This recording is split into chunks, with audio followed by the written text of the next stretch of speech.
ہے، اور ایک فرشتہ مجھے کہتا ہے کہ یہ تمام فضل تمہارے اس مجاہدے اور خشیت اللہ کی وجہ سے ہوا ہے، اور اس وجہ سے کہ آج رات تو نے تقوی شعری سے گزاری ہے۔ یہ واقعہ ہم سب کو یاد رکھنا چاہیے، یاد رکھنے کے لائق ہے۔ اس میں ایک ایسا درس نصیحت ہے جو قرب الہی کی نعمت عطا کرتا ہے۔ سامعین کرام، مشکل سے مشکل حالات میں بھی تقوی شعاری اور عفت و پاک دامنی اختیار کرنا مقربان الہی کا شعار ہے۔ اس کا ایک اور سبق آموز نمونہ کچھ اس طرح پر ہے کہ لندن کے ایک قدیم مخلص احمدی مکرم عبدالعزیز دین صاحب پرانے فرنیچر سٹور کے مالک تھے۔ آپ لمبے قد کاٹھ کے خوبصورت نوجوان تھے۔ وہ بیان کرتے ہیں کہ ایک خاتون ان کے سٹور پر آئیں، کچھ فرنیچر خریدا اور اسے ان کے گھر پہنچانے کے لیے اپنا پتہ دے گئیں۔ فرنیچر کی قیمت گھر پر ادا کرنے کا وعدہ کیا۔ مکرم عزیز دین صاحب کی روایت ہے کہ اگلے روز جب میں فرنیچر لے کر گیا تو ایک خوش شکل نوجوان لڑکی گھر سے باہر آئی اور اس نے کہا کہ میری والدہ اس وقت گھر پر نہیں ہیں، البتہ فرنیچر کی طے شدہ رقم وہ مجھے دے گئی ہیں، آپ فرنیچر تہہ خانے میں رکھ دیں۔ وہ بیان کرتے ہیں کہ فرنیچر تہہ خانے میں رکھ دینے کے بعد قیمت کی وصولی کے انتظار میں میں ایک کرسی پر بیٹھا ہوا تھا کہ چند منٹ کے بعد وہی نوجوان لڑکی بغیر کسی لباس کے ان کے سامنے آ کھڑی ہوئی۔ یہ صورتحال میرے لیے سخت پریشانی کا باعث تھی۔ میں نے استغفار کیا اور فوری طور پر گھر سے بھاگ جانے کا عزم کر لیا۔ اور وہ بیان کرتے ہیں کہ سخت گھبراہٹ کے عالم میں فرنیچر کی قیمت کی پرواہ کیے بغیر میں اتنی تیزی سے بھاگا کہ میرا سر دروازے سے جا ٹکرایا اور ایک کاری زخم آیا جس سے خون جاری ہو گیا۔ گھر سے باہر جا کر میں نے دم لیا، سیدھا اپنی دکان پر واپس آیا اور اللہ تعالیٰ کا شکر ادا کیا کہ اس نے محض اپنے فضل سے مجھے اس عظیم ابتلا سے بچا لیا۔ لوگ بتاتے ہیں کہ ان کے ماتھے پر اس زخم کا نشان کئی سالوں تک قائم رہا اور لمبے عرصے تک حضرت یوسف علیہ السلام کے واقعے کی یاد دلاتا رہا۔ حضرات، یہ واقعہ آج بھی بالخصوص مغربی دنیا میں رہنے والے نوجوانوں کے لیے روشنی اور ہدایت کا ایک عظیم مینار ہے۔ حضرات، حضرت مسیح موعود علیہ السلام کے صحابہ کرام میں جن لوگوں نے قرب الہی کی دولت کو پایا ان کی تعداد بہت زیادہ ہے، اور ان کے واقعات بھی انتہائی ایمان افروز ہیں، اور جن سے یہ وہ لوگ تھے کہ جن سے خدا تعالیٰ بولتا اور قدم قدم پر ان کی مدد اور رہنمائی فرماتا تھا۔ ان مقدس مقربان الہی کی چند مثالیں اس دیاد ایمان کے لیے اور دلوں میں قرب الہی کی تمنا بیدار کرنے کے لیے آپ کی خدمت میں پیش کرتا ہوں۔ پہلی مثال یہ ہے کہ مسجد اقصیٰ قادیان میں ایک دفعہ حضرت مسیح موعود علیہ السلام کے کچھ صحابہ جمع تھے۔ حضرت صاحبزادہ عبداللطیف صاحب شہید بھی وہاں موجود تھے۔ کسی ضرورت کے پیش نظر وہ اپنی جگہ سے اٹھ کر ذرا باہر گئے، تھوڑی دیر کے لیے باہر گئے۔ اتنے میں حضرت مولوی نور الدین صاحب رضی اللہ تعالیٰ عنہ تشریف لے آئے اور خالی جگہ دیکھ کر حضرت صاحبزادہ صاحب کی جگہ پر آ کر بیٹھ گئے۔ جب حضرت صاحبزادہ صاحب واپس آئے تو کسی قدر غصے کے انداز میں کہا کہ مولوی صاحب، آپ کو معلوم نہیں کہ دوسرے کی جگہ پر نہیں بیٹھنا چاہیے؟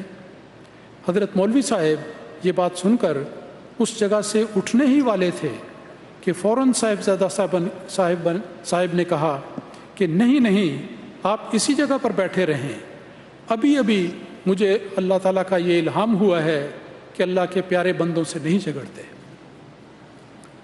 دوسرا واقعہ سنیے۔